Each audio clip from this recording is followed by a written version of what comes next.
Ok, bendiciones para todos. Un saludo muy especial a todos los que nos acompañan en el canal día tras día. Para mí es motivo de gozo poderme dirigir nuevamente a ustedes. En esta oportunidad quiero tratar un tema que he venido posponiendo por mucho tiempo para ir ahondando más en él y estudiando más acerca de ese tema. Tiene que ver con el nuevo pacto. El nuevo pacto es un pacto que fue anunciado para nosotros desde mucho tiempo. Desde el antiguo pacto está anunciado en Jeremías 31, del verso 31 en adelante. Está el pasaje que habla acerca del nuevo pacto. Luego, a través de todas las escrituras hemos encontrado, sobre todo en el Nuevo Testamento, que en realidad los que hoy día nos llamamos ministros, pastores, evangelistas y todas las personas que por la gracia de Dios predicamos el evangelio, la Biblia nos da un título. 2 Corintios 3, del 4 al 6, ahí está una escritura. Dice así: el cual nos hizo ministros competentes de un nuevo pacto. Ministros competentes de un nuevo pacto.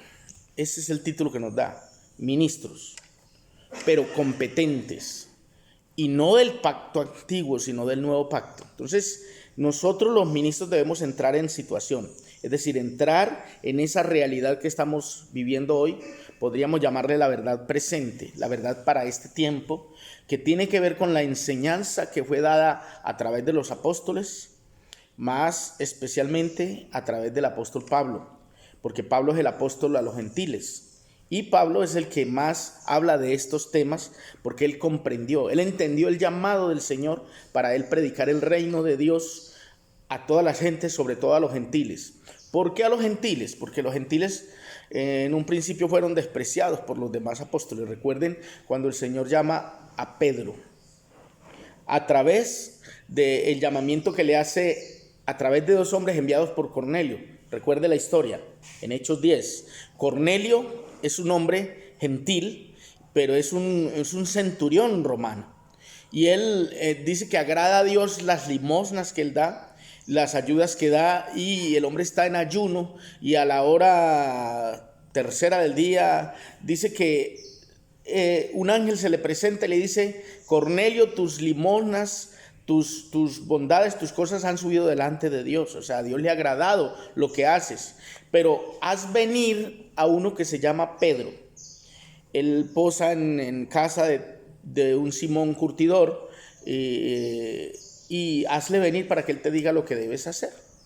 Cornelio obedece e inmediatamente llama a sus seguidores, a sus discípulos, a sus servidores, y los envió dos.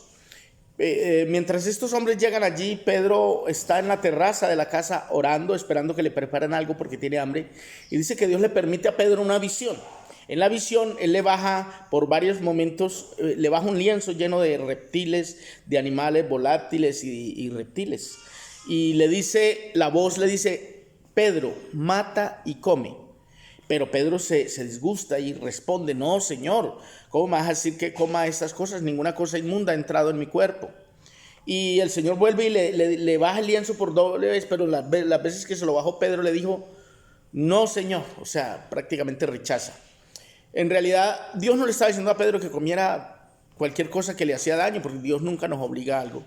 Pero Dios en realidad lo que le estaba mostrando a Pedro era las naciones, le estaba mostrando los gentiles. Por eso le mostraba como animales inmundos también, y no le estaba mostrando animales, sino que le estaba mostrando los gentiles, que para los judíos en ese momento los gentiles no eran nada, eran cualquier cosa, menos alguien que tuviera derecho a salvación. Entonces, en ese momento que él está en esa disyuntiva, llegan los dos hombres que lo buscan. Y precisamente le invitan y le cuentan la historia. Mire, nosotros somos siervos del centurión romano, que es un hombre dadivoso, es un hombre que trata de practicar la justicia, pero a él le ha sido revelado a través de un ángel que se le presentó y le dijo que mandara a llamar a Pedro, y nosotros hemos venido. Ahora te pedimos el favor que nos acompañes. Y dice que estos hombres amanecieron allí, al otro día se fueron a donde Cornelio. Esta lectura usted la encuentra en Hechos capítulo 10. Lo cierto es que encontramos a un Pedro que va y tiene una experiencia en una casa gentil, y lo primero que dice es: ustedes saben lo horrible que es para un judío entrar en la casa de un gentil, pero a mí Dios me ha dicho que no llame inmundo lo que Dios ha santificado y todo eso. Pero allí sucede algo, un milagro. Algo que ellos no habían visto, que el Espíritu Santo fuese derramado sobre personas que no eran judíos, que no eran de Judea, no pertenecían al pueblo de Israel, pero cayó el Espíritu Santo sobre un poco de gente que todavía no se habían convertido, no eran conversos todavía. Dios permitió que el Espíritu Santo viniera sobre ellos a fin de mostrar la misericordia de Dios también para los gentiles. Y allí Pedro entonces hace esto, llega y ve toda esa gente que lo están vigilando, porque ahí iban judíos tratando de criticar lo que hacía Pedro. Siempre los vamos a tener en medio nuestro, críticos, espías, y llega y le dice: ¿puede acaso alguien impedir el agua para que no sean bautizados estos que han recibido el Espíritu Santo como nosotros? Y todo el mundo, silencio, porque lo que Dios hace no lo puede el hombre tratar de tirar al suelo. Se quedaron callados, entonces él los bautizó en el nombre de Jesucristo. Y de ahí en adelante, pues Pedro, empieza la hipocresía de Pedro. A veces con los gentiles, a veces no, pero cuando escucharon del mensaje que predicaba Saulo de Tarso, que ya se había convertido, desde el capítulo 9 está la conversión de él. Entonces, cuando ellos escuchan esto, les toca hacer un concilio en Jerusalén. Y entonces en ese concilio mandan llamar a Pablo y a los que andaban con él predicando para hacer ese concilio, y en el concilio salen unos parámetros nuevos donde dice: no se puede obligar a los gentiles que se convierten a Dios a que se judaicen, no hay que obligarlos, sino que se abstengan de estas 4 cosas, y les abstuvieron de lo sacrificado a los ídolos, de ahogado, de fornicación, de sacrificado a ídolos, de ahogado, de fornicación, y fueron 4 cosas. Ahorita no las tengo, pero si usted lee acerca del concilio, usted se dará cuenta que no se les puso ahí que tenían que guardar esto, que tenían que guardar el día de reposo, que se tenían que circuncidar, que tenían que guardar toda la ley. No. Para el gentil no es eso. Entonces ahí es donde nosotros, los que pertenecemos a la iglesia gentil, debemos entrar a estudiar las enseñanzas de Pablo. ¿Qué fue lo que Pablo enseñó a los gentiles? Porque a veces nos han llevado a practicar también lo que se le enseñó a los judíos y lo que se le enseñó a los otros, con la excusa de que somos el Israel espiritual, con todo respeto. Así nosotros nos hagamos el Israel espiritual, pero no somos el pueblo de Israel. No somos el pueblo de Israel, y por consiguiente no estamos obligados a guardar toda la ley. Por favor. De hecho, cuando nosotros nos vamos a sujetar a la palabra, nos debemos sujetar a lo que enseña la gracia. Debemos basarnos en la gracia. ¿Por qué? Porque el apóstol Pablo, en el libro de los Gálatas, ahí hace una defensa de lo que es la gracia y de lo que es la ley. Y él dice: sabiendo que por las obras de la ley nadie se justifica para con Dios. Y eso está en Gálatas capítulo 2. Y dice que Cristo nos redimió de la maldición de la ley. ¿Cuál maldición? Las maldiciones que habían en la ley no son para la iglesia gentil. La iglesia gentil está bajo los parámetros de la gracia. Por eso allí tanta lucha. Y por eso Pablo termina diciendo: de la gracia habéis caído los que por la ley os justificáis. Por esa razón yo creo que debemos hacer énfasis en esta enseñanza del Nuevo Testamento o del Nuevo Pacto. Porque una cosa es el Nuevo Testamento y otra cosa es el Nuevo Pacto. Parece igual, pero no es. Cuando hablamos del Nuevo Testamento estamos hablando de la división que tiene la Biblia, que está el Antiguo Testamento y el Nuevo Testamento. Pero allí dentro del Antiguo Testamento usted recuerda que hubieron más o menos unos 7 pactos hechos por Dios con el hombre, que fueron pactos transitorios que él hizo con el pueblo de Israel. La mayoría de ellos fueron violados por el mismo pueblo, y por eso el Señor en Jeremías 31, del 31 adelante, anuncia que va a tener un nuevo pacto. Dice: no como el pacto que hice con la casa de Israel antes, o con sus padres, porque ellos no permanecieron en mi pacto y yo me desentendí de ellos, por lo cual el nuevo pacto que haré con ellos. Entonces comienza a anunciar que será un pacto ya muy diferente. Ya la ley no estará en unas tablas, sino en los corazones, que será un pacto hecho con mejores promesas, como lo menciona Hebreos capítulo 8, del verso 6 en adelante hasta el verso 13, donde culmina diciendo: al decir nuevo pacto, ha dado por viejo el primero, y lo que se da por viejo y se envejece está próximo a desaparecer. Eso lo hace el escritor a los Hebreos. Y por eso debemos hacer énfasis en esto. Entonces por un tiempo voy a estar enseñando sobre el reino de Dios. Voy a estar hablando sobre lo que es el nuevo pacto y también hablando sobre la verdad presente por bastante rato. El que está interesado pues va a querer indagar, y lo voy a invitar a que estudiemos estas partes y sobre todo estudiemos lo que es la doctrina paulista. La doctrina de Pablo es la doctrina a los gentiles, a la iglesia gentil. Y Pablo por eso dice: nadie puede proponer otro fundamento que el que ya está puesto, el cual es Jesucristo mismo. ¿Sí? Y por eso él dice: edificado sobre el fundamento de apóstoles y profetas, siendo la principal piedra del ángulo Jesucristo mismo. Entonces,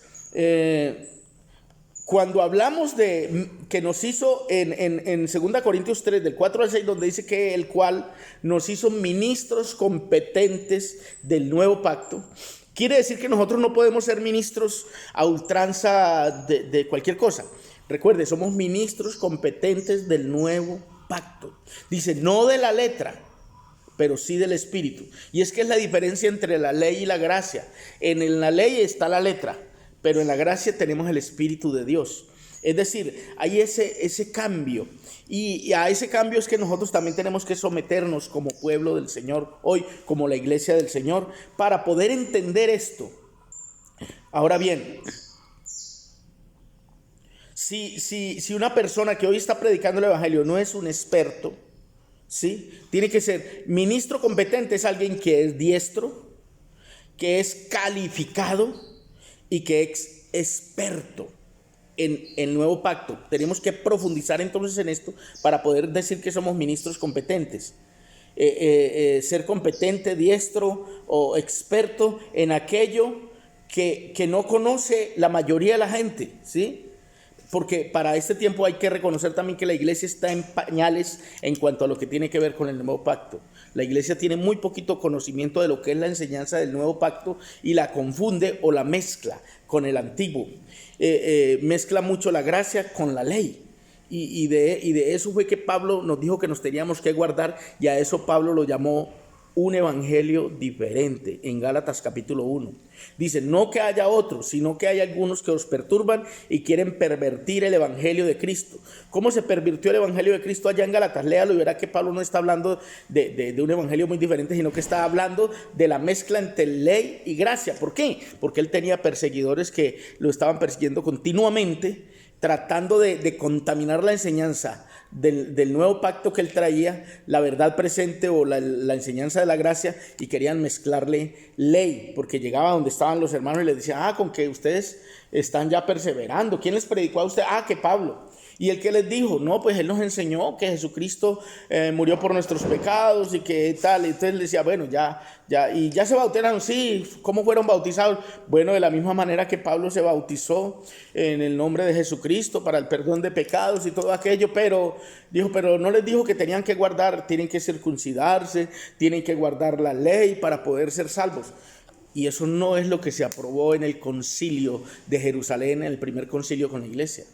Siempre se aprobó que no se incitara a los creyentes que se convirtieran al Señor, sino que se abstuvieran, dice, de estas cosas necesarias, las cuales haréis bien.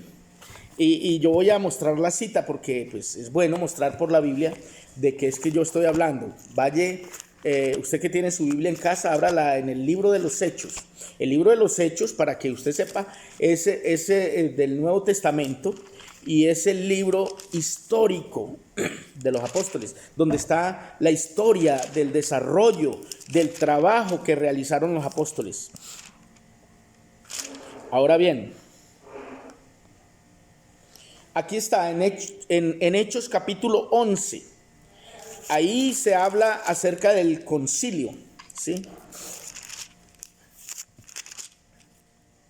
Perdón, Hechos 15. Pido excusas. Hechos 15, concilio. El título es Concilio en Jerusalén.